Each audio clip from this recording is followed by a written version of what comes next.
Hello. A while back I got an email from YouTube telling me my second channel was gonna get demonetized if I didn't post something soon. So I'm gonna rank every anime that I have seen that I can remember watching from worst to best. I've decided to exclude films because I don't think I'd even remember all of the anime films. At the bottom of the list is Dragon Ball Z. I hated Dragon Ball Z as a kid. This is something which maybe is a hot take, but I have like concrete memories of thinking to myself, where are these people getting their powers and why do they keep yelling? I remember just like I was watching, Teenage Mutant Ninja Turtles or Transformers, and then Dragon Ball Z would come on and I'd just be like annoyed because it was just worse. That is my memory of it.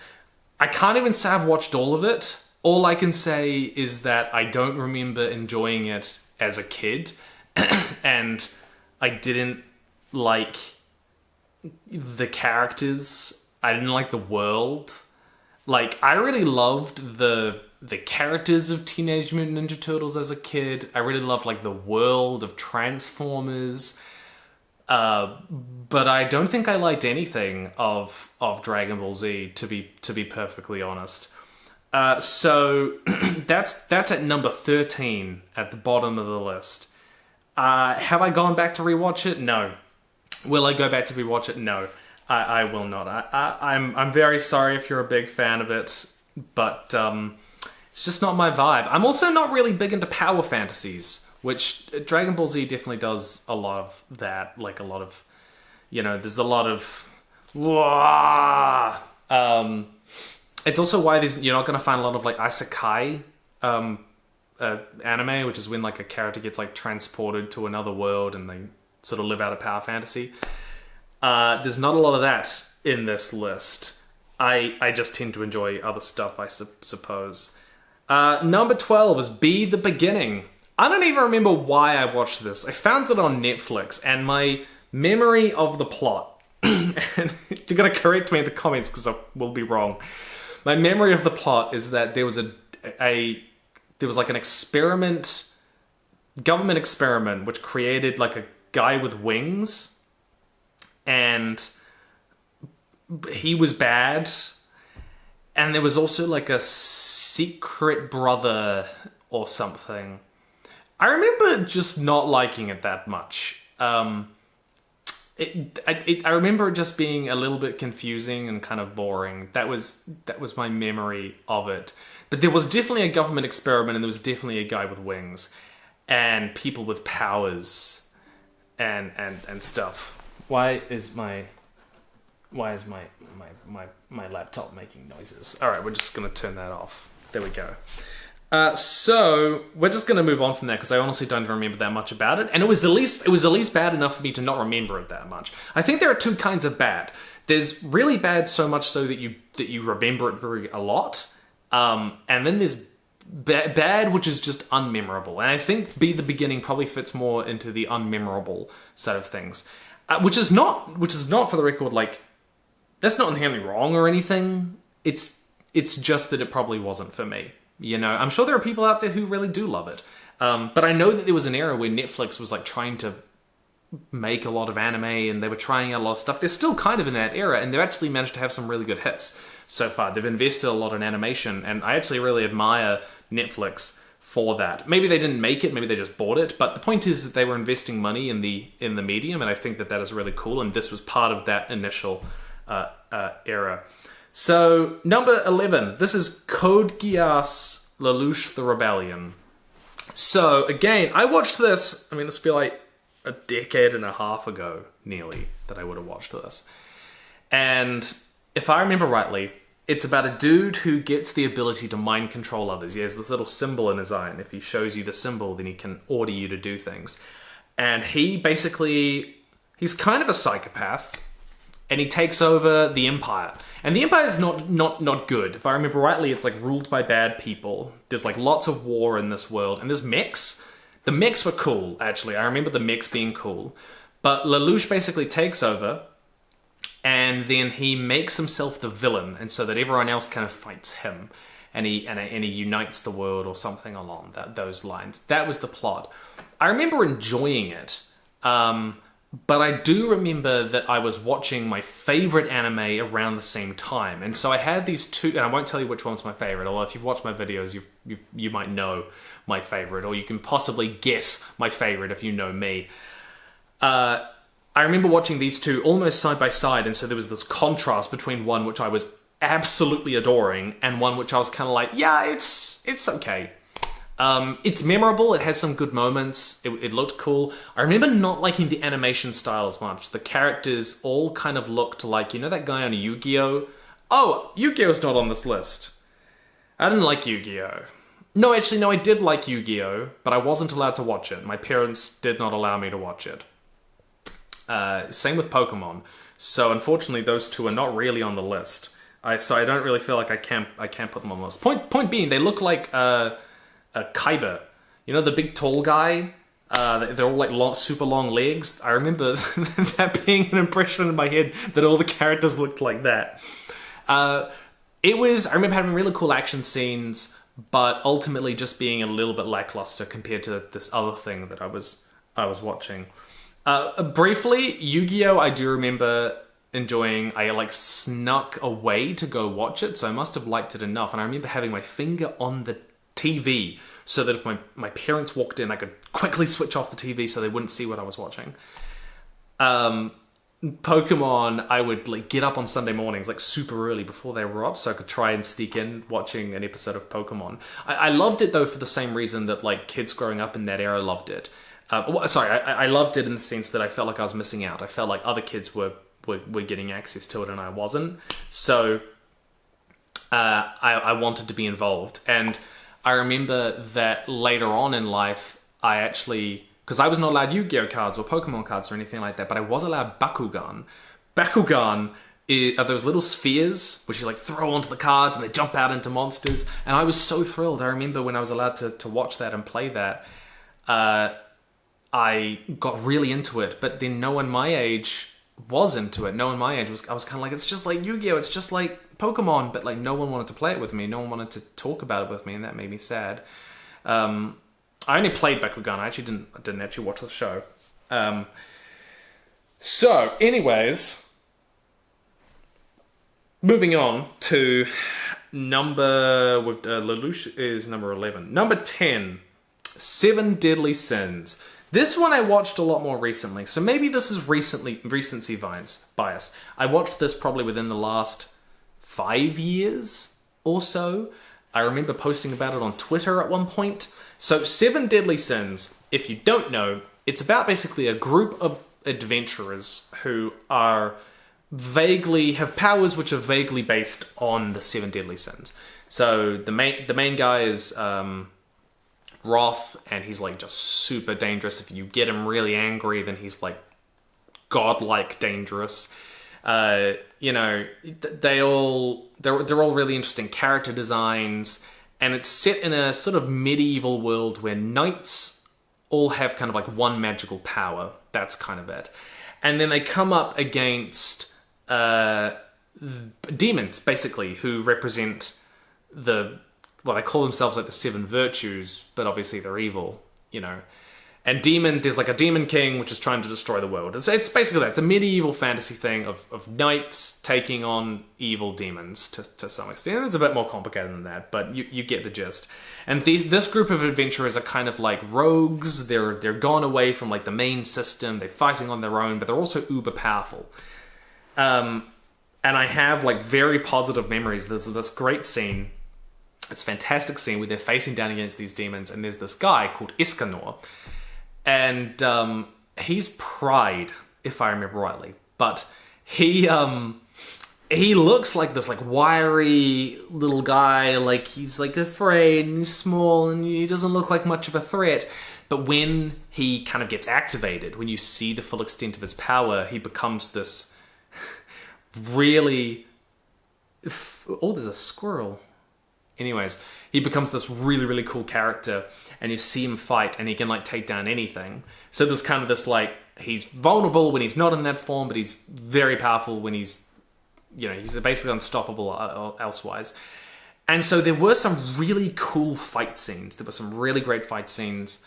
It does suffer a little bit from the sexist anime curse, in a sense. If you've watched it, the guys are inappropriate in many senses. But it's got some interesting characters, and it's a lot of fun. I have a weakness for those characters who have hidden strength, crouching tiger, hidden dragon, I think it is the trope. And like the main guy, he's strong, but you never quite know how strong he is. You never quite know what he is necessarily, but like there's this burgeoning tension underneath it all. I don't think I ever finished the series. I don't know if the series is finished, but I do remember enjoying it to some extent. So yeah, I would say that was fun. That was good. That was a lot of fun. What else to say about it? But yeah, the villains were fun. The fights were fun. The heroes were fun. But the world is kind of bland. The world is quite generic, quite bland, and I wouldn't say that the character work in it is anything particularly remarkable. You do get some anime which are like really kind of in the mind, in the head, psychologically very, very complex. I wouldn't say that Seven Deadly Sins was that. The characters are almost quite tropey in a sense. There's a lot of archetypes in the characters. You've got the knights and the paladins and the shy girl and the heart of the group, and there's all those very familiar dynamics which a lot of people will love, but of course there is that familiarity to it, that it's not necessarily as inventive as it could have been. Moving on to after what number was that? That was Seven Deadly Sins. So on to 9, Violet Evergarden. Violet Evergarden is very different to the other ones that I've just mentioned, in the sense that like it's not tense in the same way. Like it's about a girl who is a living weapon. She was trained as a weapon, used as a weapon her entire life, and then the war ends. And what is she then? She goes on to become what is called an auto-memory doll. This is someone who like writes letters for other people, basically. It's sort of like a ghostwriter. And it's like, who is this person when they're taken out of... Who is the living weapon when they're taken away from the war, And so she starts to understand love and wonder and fear and trepidation and awe and empathy and all this stuff. It's a story of self-exploration. It's a story of love, in a sense. There are elements of it which are, I think, decisions which narratively did not need to be made.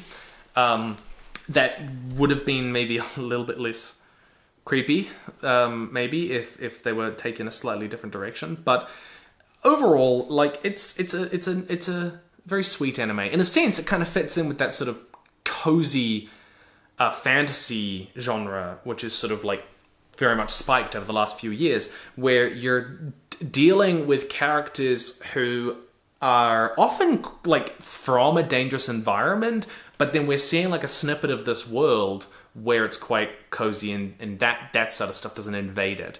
This is about human relationships. This is about the difficulty of navigating those. It's not necessarily as high stakes as a lot of the other stories. It's not necessarily as tense, but it was interesting. And Violet is a great character. Violet's very, very cool. I do like her. And yeah, I think I think there's like movies and stuff. I haven't watched the movies, but yeah, I enjoyed it. And it was just a nice bit of character work, I suppose. The light novel series won an award, if I remember rightly. Anyways, so moving on, that Violet Evergarden moved to number 8. So we're moving into ones which I like, not just disliked, like the Dragon Ball Z, or like kind of enjoyed and have relatively positive memories of, but nothing particularly remarkable, relatively unforgettable, which is like many of these other ones. We're now moving to ones which I'm kind of like, yeah, no, I really liked this. I really enjoyed this. Number 8 is Frieren. So this is a relatively new one. In fact, this is probably... No, it's the second newest anime I've watched, or like second most recent anime I have engaged with, because the most recent one is technically a very old anime. We'll get to that. Frieren is fantastic. It is about what does the adventuring party become after the war is over? You know, how do you go back to living a normal life? And what does it mean to be immortal in a fantastical world where everyone else is dying? You know, how does that affect your emotions? How does that affect how you process grief? How does that affect how you process friendship? And Frieren's a fantastic character. The really interesting thing about Frieren is how it handles combat, in the sense that, like, it keeps trying to trick you into thinking that this is going to be a tense battle. But Frieren is ungodly powerful, and you sort of learn over time that that she will solve every problem. She just will. Like, there's this whole episode where they're about to face down against an old demon general or something like that, and it's talking about how dangerous this demon general was, and it was the scourge of the world, it was the scourge of everything, it was the most dangerous thing in the world, and then it's like one-shotted by Frieren. It's one-shotted by Frieren, though, because Frieren has had the time to basically hone her magic since the demon was locked away. And it treats magic like technology in that sense. The technology is exponential, magic training is exponential, and so we can just one-shot things. Like in the sense that if we faced the most dangerous warrior from, you know, the Roman Empire, we'd just one-shot them with a sniper rifle. Like that's sort of what it's like. There are lots of really interesting moments. It's funny, it's cozy. It is that cozy fantasy thing again, and in a sense, it's you know, based in quite an ordinary, fantastical world, but I think it was just a real joy to be there. Like, that's the thing, is that it was just a real joy to be in that story. And it's very soft, it's very exploratory, and the times that we do actually get to see the combat, it is still a lot of fun to watch. Like, it's not like they cheap on that in a sense. I am really happy for the success of that. It feels like a natural evolution on the genre. It's like almost the anti-power fantasy in a sense. The characters are interesting. The character dynamics are interesting, and every episode almost tackles like a different element of the human condition, which is just a great way to set it up. So I really don't have anything but praise for Frieren. I was watching that in France a while back, and it was a real comfort. I really loved it. I don't know if there's going to be another season, or if like the story's finished or anything, but it's great, and you should definitely check it out. So number 7. This is maybe I enjoyed Frieren more than number 7. I don't know. Number 7 is one which I go back and forth on, because it's Neon Evangelion Genesis. Now, Neon Evangelion Genesis is kind of one of the... I'm sorry if you can see my eyes going out the window. There's a squirrel in a tree over there. It is being so cute and like hanging from branches and stuff. It's amazing.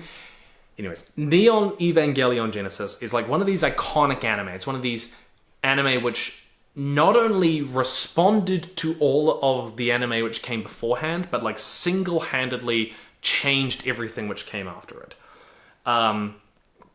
It took kind of this trope of the kid mecha, you know, and it asked, like, what would it be like to be in a war like this? Like, genuinely, these are child soldiers. And it's also a deeply metaphorical series. Like, in a weird sense, it's very literary. It has all the trappings of being this quite tropish sci-fi genre anime, where you've got mechs and fighting, and there's lasers, and it's adventure, and there's kids, like, doing the best. And then, at the same time, it's always resolved, and there's this constant backdrop of, like, dark human psychology in a weird sense. I remember when I first watched it, the ending was whack. I didn't get the ending necessarily. Like, I did get it, but like, it's one of those things where it was so metaphorical that I was kind of like, did it have to be resolved this way? This is that backlash, if I remember rightly, is actually why they ended up bringing out the movie, which I did watch, and that basically redid the ending with more plot, I think is the way that you might say it. Because in the show, it's very metaphorical and inside the head of the characters, and then they did this movie and they sort of like did all of that, but they added in all these other plot things and like a final battle and stuff like that to make it make sense, to make it more palatable. Alternatively, it might have been because they ran out of budget. Either way, I did really, really enjoy it. I did really, really enjoy it. The characters are complicated. The world is interesting. I didn't necessarily understand everything about the world. You can find these 3-hour breakdowns of what Neon Evangelion lore is even meant to say. It reminds me of the Nier series, which is one of my favorite games, like Nier Automata, Nier Replicant. And the lore in those games, Drakengard and so on, it's really bizarre and complicated. That's what it sort of felt like. But as a result, like, the writing doesn't treat you like an idiot. You know, you watch a lot of anime and the dialogue will be very, I'm going to call it straightforward. It's very, characters say what they're feeling a lot of the time, and maybe some of that comes across in the translation, that like moving it from Japanese to English is not always natural. But Neon Evangelion was, I think, a bit more subtle in some senses. It also did some really creative things, like it introduces body horror to these mechs thing. There's this really iconic scene where like one of the mechs is almost bursting open, or it's like buckling over with horror, and it's like screaming in agony and pain, and it's deeply uncomfortable to watch. And that's the thing, is that like the violence in the show it is deeply uncomfortable, and that's the point, and it really accomplished what it set out to. One of the details I really love is Shinji, the main character, has this moment towards the last couple of episodes where he sort of snaps, basically. He's been used by others his entire life as this weapon in this war. And he's asked to kill the one guy who kind of shows him what unconditional love is like. And there's this shot where he is holding Kaworu in his mech. Kaworu is here. And he's been told to kill him. And he's just holding him like this, like this. He holds him for like a minute straight. That's a minute in the actual show. You watch him on this single frame of him holding this. He's snapping and it's silent. And I remember when this happened, I was at the gym and I thought that my phone was broken. I thought it was like that. But the hesitation there and like the deliberate choice to just bring the story to this paralyzing halt because the character is being paralyzed in this way, I thought was really interesting and really creative. There's a lot of stuff which just other anime wasn't really doing. And then from that, we've had so many, books and anime and other games and so on, which have clearly been inspired by Neon Evangelion.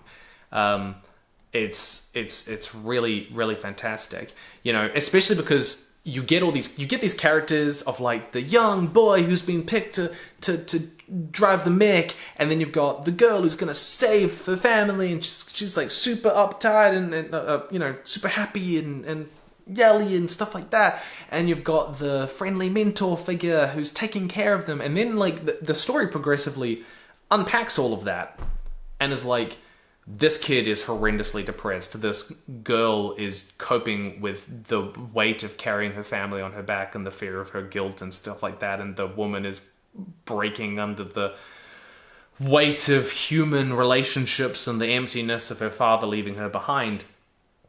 So much of the show is about parenthood, and I think it deals with it in really interesting ways.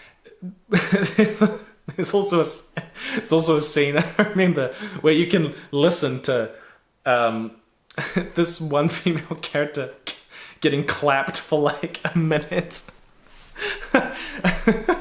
It's I think it was intended for adults. I believe so. Apparently the films like change everything. I haven't watched all of them, but maybe I will one day. So Oh, I will say that, yeah, at the end, I remember thinking at the ending that the ending was not as strong because it was so kind of like strange, and that even though I kind of got it, I wish it was something else, and they brought out the film to sort of address that. So in that sense, it's kind of weaker, you know? But I think I really admire its complexity. I think I do. So that's number 7. We're moving on to number 6. Number 6 is... I'm actually not even sure I agree with this rating. I wrote this on my phone like an hour ago. Delicious in Dungeon. Delicious in Dungeon is a more recent anime. The pitch is basically a pseudo D&D adventuring group goes down into this dungeon. And the dungeon is an underground castle, I think it is, where there's all these monsters and lots of loot to be found. And so all these adventurers keep on going down and down and down, trying to get to the lowest levels where the best stuff is. And it's one of those stories which sort of like takes a familiar, kind of familiar idea of like, you know, this adventuring group, monsters, great. And then it sort of flips it on heads, because half of every episode is dedicated to them killing the monster, and then the other half of the episode is them dedicated to eating it, to cooking it up in some way, shape, or form. I heard the writer of this was also a really fussy eater and would never touch anything that like was made in the show, so I find that quite funny. But like, it's a very creative way to world build. It's a very creative way to look at character. I think this was just very cozy watching for me. It's easy watching. There is like a deeper story at play where you've got some characters who have lost things and they're trying to like, you know, bring characters back from the dead, sort of, and that's nice and it's touching, it's heartwarming, but it's just a lot of fun. I think it is. I actually haven't even finished the entire series, so, you know, maybe something radical changes towards the end of the season. I don't really know, but I've enjoyed everything that I've seen so far, and it felt like a nice little twist, which very much fit in with that cozy vibe, which we've seen showing up more and more. It's not necessarily low stakes. There are high stakes, but they're almost background. And the main dwarf guy is just a great character. He just is. Like, his attitude to everything, he's funny. I love it, and I'm looking forward to seeing more of it. Though now that I'm speaking about it, I do think it's maybe a little bit lower than a couple of these things. I don't know. Maybe it's that recency bias, you know. So I want to move on to number 5. Number 6. Yeah, no, number 5. Number 5, which is Monster. So I've not finished Monster, to be clear. This is one which I've just started watching. I have a real weakness for murder mysteries, and I have a real weakness for like psychological thrillers. So Monster was kind of sold to me as that, basically. It's very slow burn. It's quite unconventional in that sense. Anime, in my experience, tends to be quite fast paced. You know, they might have a story which unfolds over a long period, but they tend to move from important plot beat to important plot beat very quickly. There tends to be a lot of cause, consequence. Even in those like really long running ones, like Naruto and One Piece and stuff, like they have these arcs, and these arcs are self-contained, with lots of highs and lows inside them, and that's to give it a real sense of pace because of how long they run. Monster, on the other hand, is quite slow. It feels like you're reading, you know, a Stieg Larsson book. It feels like you're reading, you know, Girl with the Dragon Tattoo type stuff. And I really love that. Girl with Dragon Tattoo is one of my favorite books. The pitch for the series is basically, there's a serial killer. I mean, that's like the sort of the pitch. There's a serial killer and there's a guy who's trying to catch him. But the kind of deeper pitch is that there's a doctor who saves 2 children at one point. And one of them turns out to be a serial killer. And the other one is just a normal person, as far as I can tell. I don't know, I'm only partway through the series.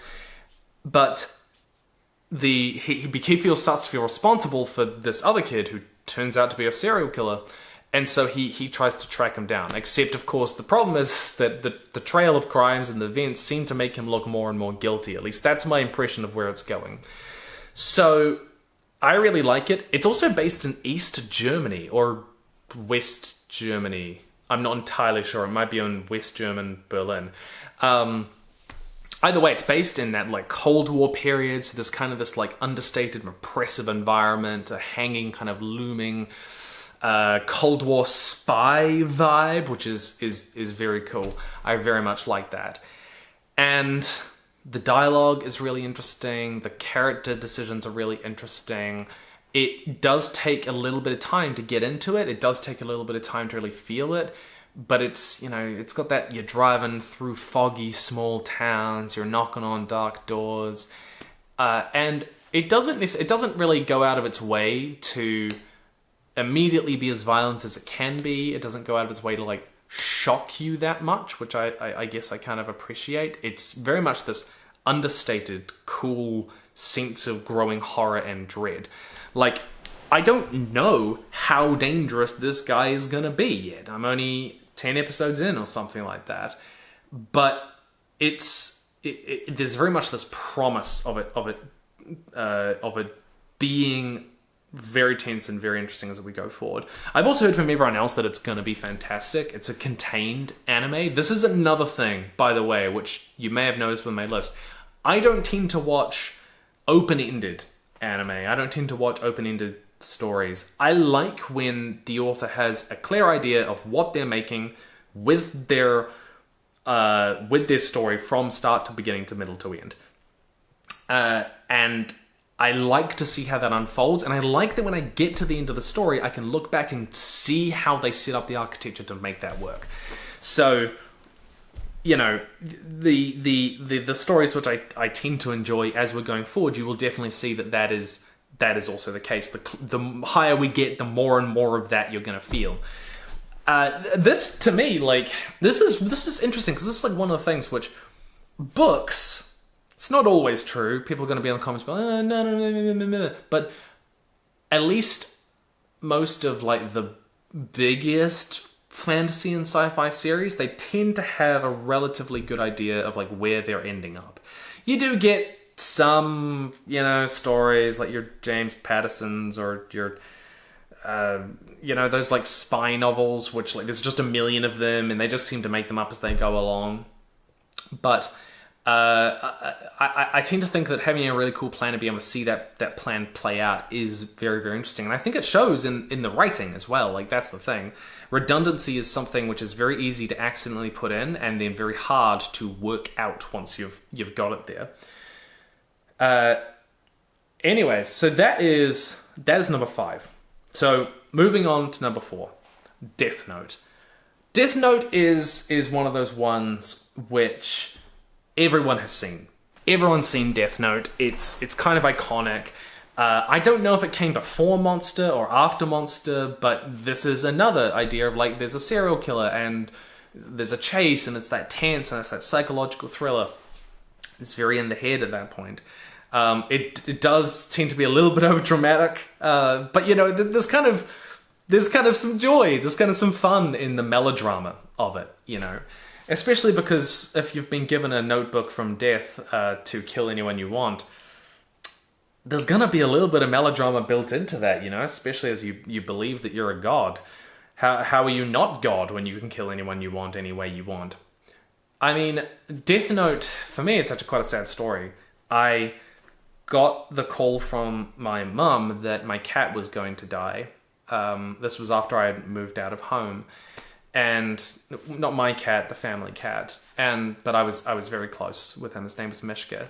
And I got the call that he was probably on his last legs. And so I got up, middle of the night, drive over to my parents' house, and I stay up with him for the entire weekend. I stay in the lounge, I sleep in the lounge, I stay with him, next to him the entire time. I give him treats, just pats. But to pass the time while I was there, I watched Death Note.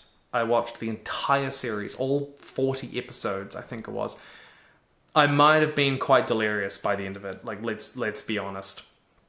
I'd been staying up a long time. I might have gotten a few hours sleep in between, but like this was just something which was trying to distract me from kind of this awful waiting for my cat to go. And but it was really good. It was really, really thrilling. Death Note is a really fun game of cat and mouse between Light and the other one, Light and L, and it's set up in a really interesting way, especially because it does something brave. Which, if you've seen the series, you'll know that Light actually kind of like beats L. It's been a while since I've watched them. I might be mixing up the names here, but he actually beats the guy who's coming after him, and then there's this whole other second half of the series where like two other people have to try and chase him down. And that was like, you kind of train yourself into believing that the guy who's on this godlike power trip is going to eventually make a mistake and he's going to get caught by someone else, especially by the guy who has no name that he can't kill, But the story doesn't actually play out like that. It makes him even more dangerous when you see that when the story lets him win. The second half of Death Note does struggle in a way, because they introduce these new characters who then have to try and figure out who the bad guy is, the serial killer is. And they're not as interesting, they're not as fun. But I think when a lot of people talk about like Death Note, they're often talking about those first 20 episodes or whatever it is.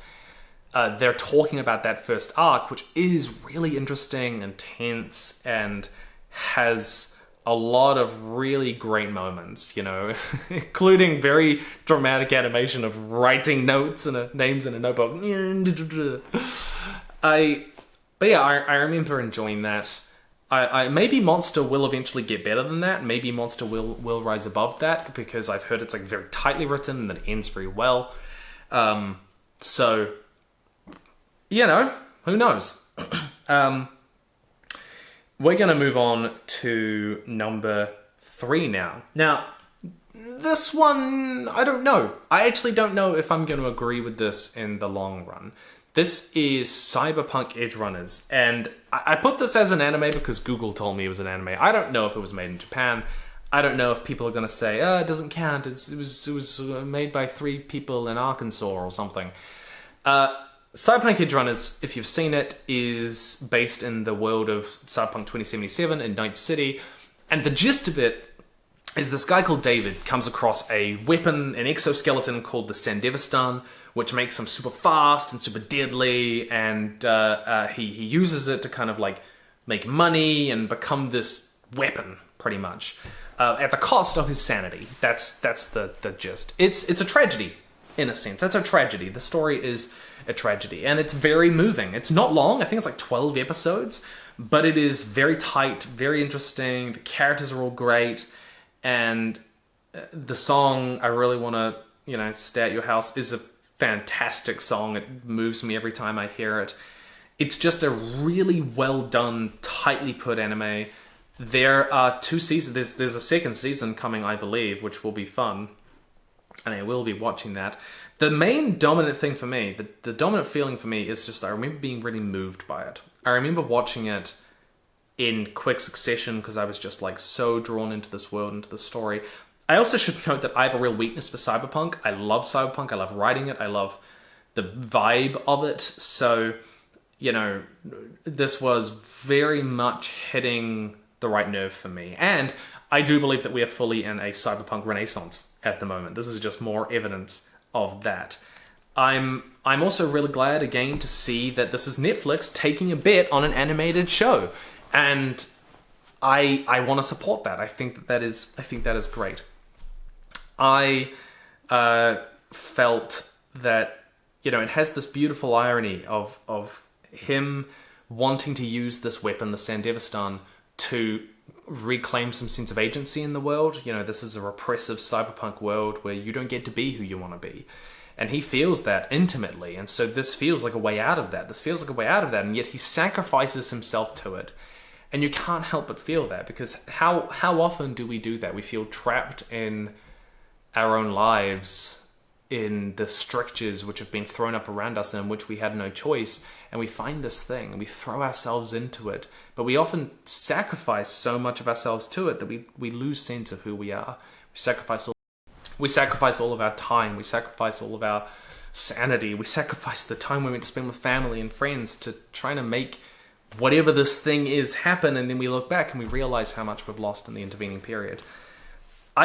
I love that story, and it's set very much in a cool world. And also, Cyberpunk Edgerunners does something very interesting, which the game, by the way, Summer 2017, does not. Adam Smasher in the game is not very intimidating. I remember killing him on, like, first try in the game. And he's just not much of an active presence in the story. He doesn't feel that devastating, and you're told repeatedly that he's like the most deadly man in the world. He will kill you at the first glance. Adam...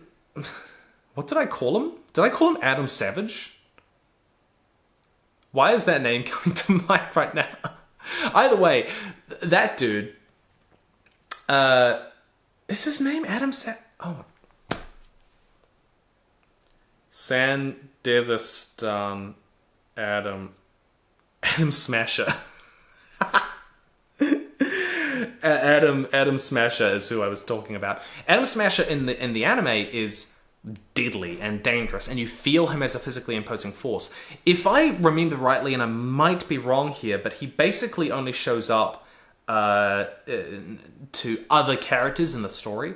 So you get the impression that he kills everyone he comes across, that our heroes barely escape him if they do at all. And this is all just really effective in two things. It establishes Adam as a very dangerous figure, like an imposing antagonist if they ever have to come up against them. But two, it says something really interesting about the world, because the world itself doesn't get resolved in the anime. This is something that Cyberpunk does a lot, by the way, that the characters might beat the one bad person, but they won't resolve the system. They won't beat the system. The system continues. The system thrives. The system is so overwhelming and all-encompassing that it thrives in spite of destroying the head of this company or taking away this technology. It is the all-consuming Leviathan. So, like, I really liked that. I thought that was really great. That, like, Adam Smasher is this sort of constant and ever-present reminder of the oppressive forces which not even David with his Sandevistan could really stand up to. I think that was really fantastic and a great story. You should check it out. It's on Netflix, I believe still. All right, number 3. No, that's number 3. Number 2. Attack on Titan. I'm boring. I know I'm boring. I know that there are probably better things out there, but it is also one of... It's one of those anime which fundamentally changes everything. It took the idea of the mecha anime and said, what if we made them flesh and blood? Because that's what Titans are. They're mechas which are made of flesh and blood. You know, they and then they turn into a mecha. That's what it is. Which is a great idea. I don't know how no one had ever thought of that before. It's... Just in terms of an aesthetic, it is very creative and very interesting. It is also a very common trope in stories to kind of have that, like, oh, hey, we're a dystopia, and this is our small little world. Oh, look, the real world exists all along. Like, that has been done a million times.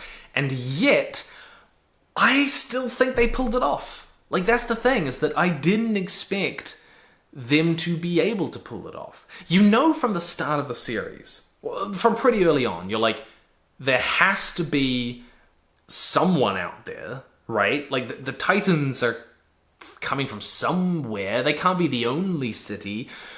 A lot of the time, if I remember rightly, I was thinking that it was a conspiracy from inside the city. You know, we get these sense of the church knowing something, then there's the royal family knowing something, and so you get this idea that maybe it's all caused within Paradise, within the walls themselves. But there's great foreshadowing. In fact, this is a bit of a thing. If you look up Attack on Titan foreshadowing on YouTube, you will find so many fun little videos of, like, clearly well planned but well hidden indications of what was to come. If you don't know, by the way, the pitch of Attack on Titan is they're living in this walled city, and outside are these giant baby-like titans. Like, imagine 10-meter tall babies.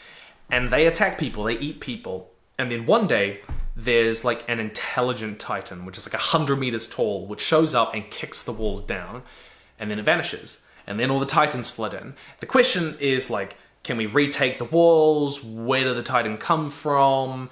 And then our main character learns that they are also one of these weird titans, and they turn into a giant titan, which is smarter and faster than all of these other kind of like titan monsters, basically. You've got titan monsters and you've got titan people, pretty much. And he turns into a titan people. Where did he get this power? Why? What's the point?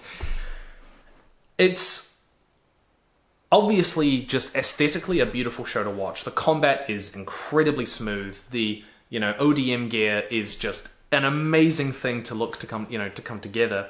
It's fun to watch on almost every single level. It does have maybe some pacing issues in the first season. They spend like 2/3 of it chasing this woman, and then like it's kind of over. But it is just 4 seasons or 5 seasons or something like that. And it is a planned story from beginning to end. You can very much tell that. And it does have a really, I'm going to use the term interesting conclusion. Here's the problem a little bit with Attack on Titan. Because I loved every season in its own way. I actually got to the end of the second to last season. And I said, I can't be bothered waiting for this anymore. I'm not waiting another 3 years or whatever it is. I'm just going to read the manga. And so I did. Then it came out, which was great. The show does have some themes which I'm not necessarily sure I'm super comfortable with. So you could give it a very favorable, very positive reading in the sense that this is spoilers, by the way. Just skip like 5 minutes ahead if you don't want spoilers. But what sort of ends up happening is that the main character ends up causing the apocalypse and trying to wipe out the rest of humanity, like 90% of humanity. The reason they do this is to protect their people, allegedly, or maybe it's just because they want vengeance. Maybe it's just because they're upset. It's debatable. But the messaging in the story seems to imply, if you're taking it positively, that like humanity is inherently violent. And it's going to be, conflict is part of the human condition. And we have to find a way through that. It's about how terrible violence is, and all of these wars that we see fought throughout the series, all of this war, it's horrible, it's awful, and yeah, like it might look cool from time to time, but it ultimately settles on just how terrible this is. It's an anti-war piece of media. You could argue that it's an anti-war piece of media. And that ultimately, if you let diplomacy break down, the only way forward is war, and the only way out of war is more violence. And so war is just this constant engine of violence, which is a terrible thing, and we shouldn't ever get to that in the first place. That's like a very positive reading. But the more critical reading is a little bit fascistic. And I say this in the sense that a part of fascistic ideology is the idea that human races or human ethnic groups or just human people groups are in a constant state of war. They're in a state of nature, that they do not naturally coexist.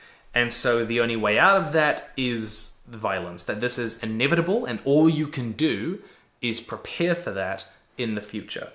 That this will inevitably be something which happens. You could even go further to say that, like, genocide is the only thing which can solve this problem in the long run. And that's not a good thing to say, in my opinion. I'm rambling here. I've got a lot of thoughts on it.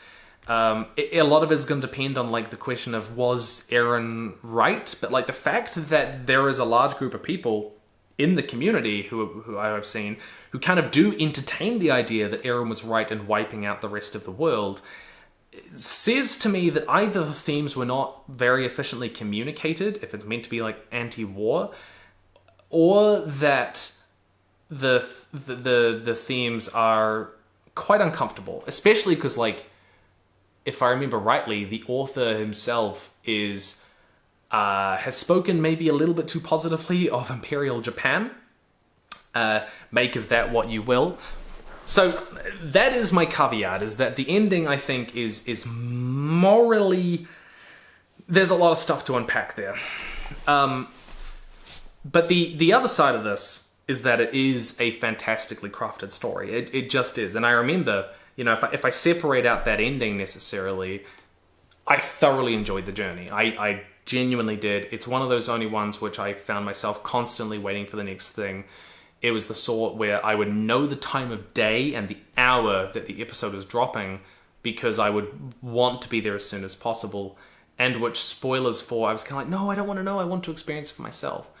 And the combat, the animation is, of course, incredibly stunning. I'm not sure I will ever see scenes, the drama of which are the equivalent of when, there we go, Levi. When Levi did this, I loved Levi killing all these titans and then coming down on the Beast Titan, especially because the Beast Titan, he did not realize how dangerous these people were. These people have lived in a world where, the Titans are the ultimate power. And yet, in the dystopian city, they have had to find ways to fight them. And so there's this great little dynamic where they sort of, the people in the Beast Titan, the other that are sort of sending them, assumed that the Titans were more powerful than they really were, compared to the people on Paradise. But that's a fantastic scene. And the other one that comes to mind is, of course, when Eren bursts out of the crowd and eats this guy in the middle of a declaration of war. It's a great scene, fantastic scene, and it's just so tense. I'm sure everyone's going to have their take on the politics of Attack on Titan. I think that you can interpret it multiple ways, and there are details which I've probably missed, but yeah, I think that's something to at least think about, But I did thoroughly enjoy the series. And the characters are really interesting, I think. Alright, and this brings us to my number one. And this is not going to be a surprise. This is not going to be anything particularly remarkable. But it's Fullmetal Alchemist. Fullmetal Alchemist Brotherhood, specifically. This was one of the first anime I watched in my adult life. And it is phenomenal. In fact, I think it might be one of the best stories I've ever seen. It is so tightly written. It is so tightly composed, structurally and narratively, and in terms of what it does. It is phenomenal. The action is incredible. The animation is great. The characters are great. The reveals, the mystery is just astounding. It is as close to get as you can be a flawless series, in my opinion. The pitch for Fullmetal Alchemist, how do you pitch this? It's about two brothers who attempted to do this magical ritual, not knowing that it was going to cost them, one of them their body and the other one their leg and their arm. And so they're trying to find a way to get a Philosopher's Stone, which is a special magical stone, which can get them their body and their legs and stuff back. Except it's not really about that. What it really is the slow unraveling of a conspiracy going back hundreds of years as you realize these two boys kind of get involved in a deeply political and magical conflict. It's fantastic. It has just as many of those wow moments, if not more, as Attack on Titan does. I remember watching the scene where Pride is closed up in this rocky dome and just being wow. I remember seeing the scene where Roth is fighting his way up these tanks through towards the top of this castle, and it's incredible. I remember the scene where Lust is getting burned alive. Remember the final battle, because the final 20 episodes is almost straight climax. It's incredible.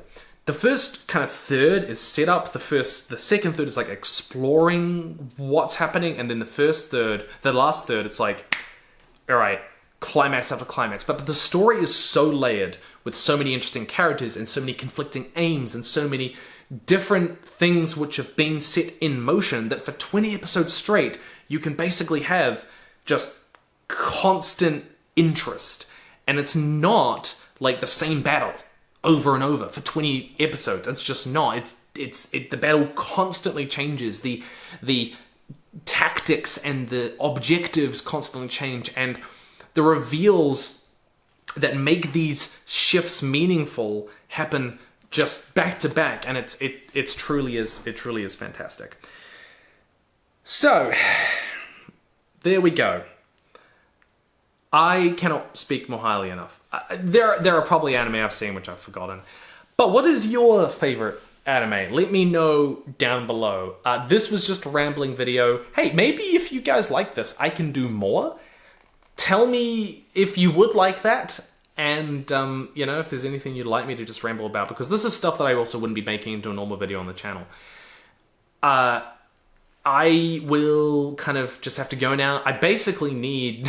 I need those 4,000 hours watch time. I don't know how much the second channel has on its own anyway, but hopefully this video will just put me way over the threshold and I'll be absolutely fine. So you guys have a good time. Let me know what anime I should watch. Tell me what anime I should watch and why. If you taking what I like into account, please do tell me what you think I might like and why. Please don't give me spoilers, I will say that. Just like give me the pitch as to why you think. Why is it similar to some of these or whatever, if there is something I've watched. I love bringing this stuff up in videos when I can, so, you know, hey, we'll see. Stay nerdy. I'll see you in the future.